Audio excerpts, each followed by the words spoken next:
Hello again, DB here. This is May the 8th, 2011. It's Sunday evening. Just wanted to make a quick little video tonight and talk about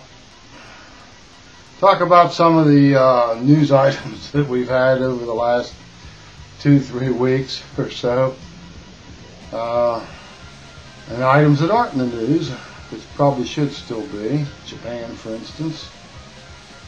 But yeah, wow, quite a lot's happened. Obama released his Hawaiian birth certificate, if anyone can believe that one.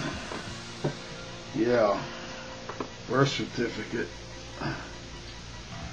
I, for one, will refuse to believe it's an authentic birth certificate. I don't care what they put out, unless it's got his fingerprints and his handprints and all the letters match up on the form and it has a state seal. It's not legitimate as far as I'm concerned.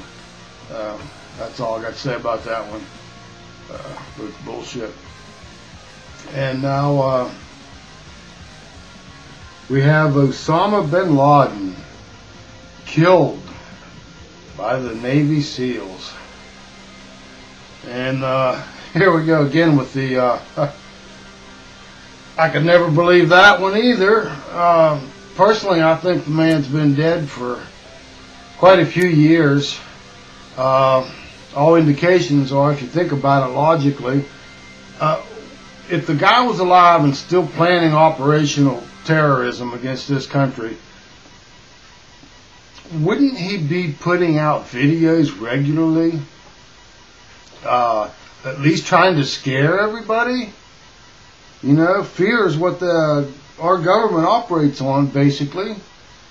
You know, so but no new videos, and he really doesn't look the same in most of the stuff that they've had on in the last 8 or 10 years anyway. So that's just another one that I fail to believe, and there's no way you can convince me that Obama and his administration is responsible for killing bin Laden. I don't believe it. Never will believe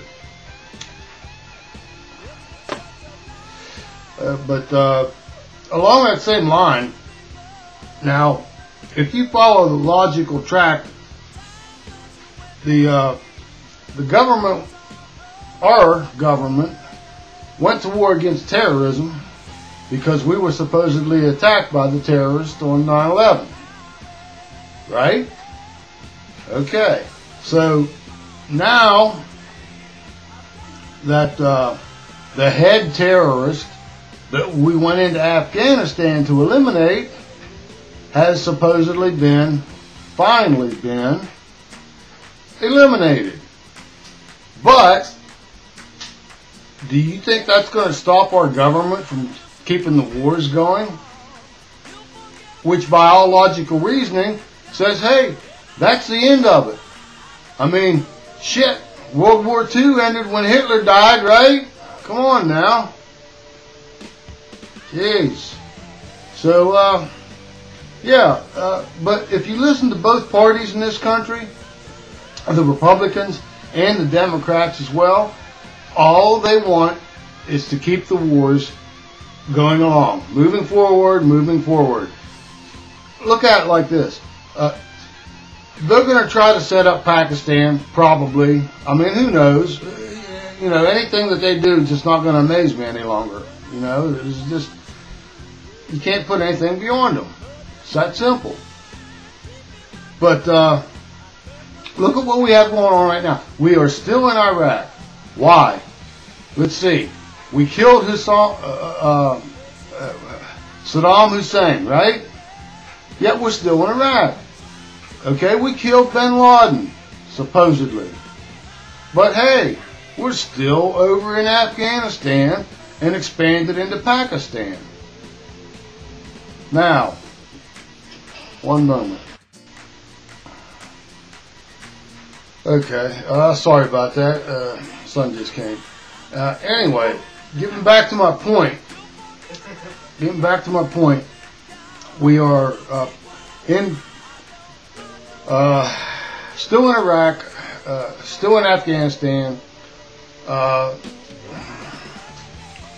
in Pakistan to a degree, and probably going to be to a larger degree. Oh, and this one just amazes me. Libya. Let me think. Our government, by we, thinks that Libyan citizens now need to be protected by the United States military and NATO forces because their leader, ruler, dictator, whatever you want to call Gaddafi, is supposedly attacking and suppressing them. Well, I don't know of anywhere in the U.S. Constitution that it says our government has to go and protect people from other countries that may be in an oppressed situation from their own government. I can't find it in the Constitution. U.S. citizens, yeah, they would have to act. But yeah, wow, what are you going to do? What can you say?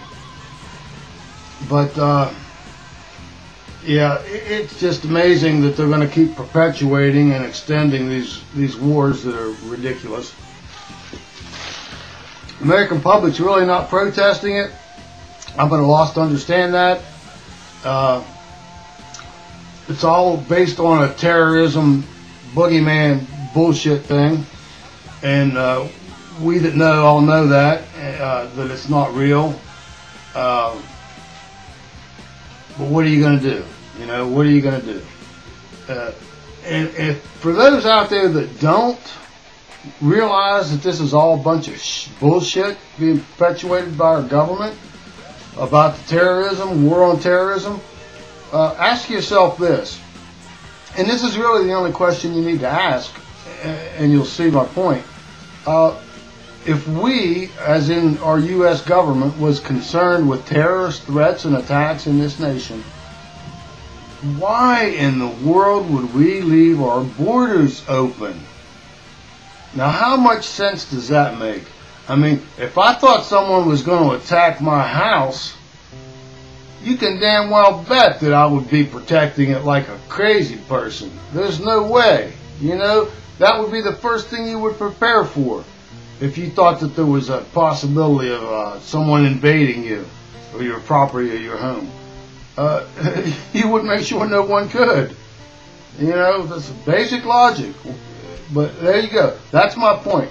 Our borders are still open in this nation because our government refuses to act in a manner based on logic that they should be. And if they were afraid of terrorism attacks in this nation, they would close our borders and make sure that it was secure there. But they don't. You know, they don't. They want the cheap labor from Mexico. They want the drugs coming in, so they don't close the border and they don't protect it. Simple as that. So for all you folks out there that still believe in this terrorism war, the big lie, that's all you need to think. Think it through logically.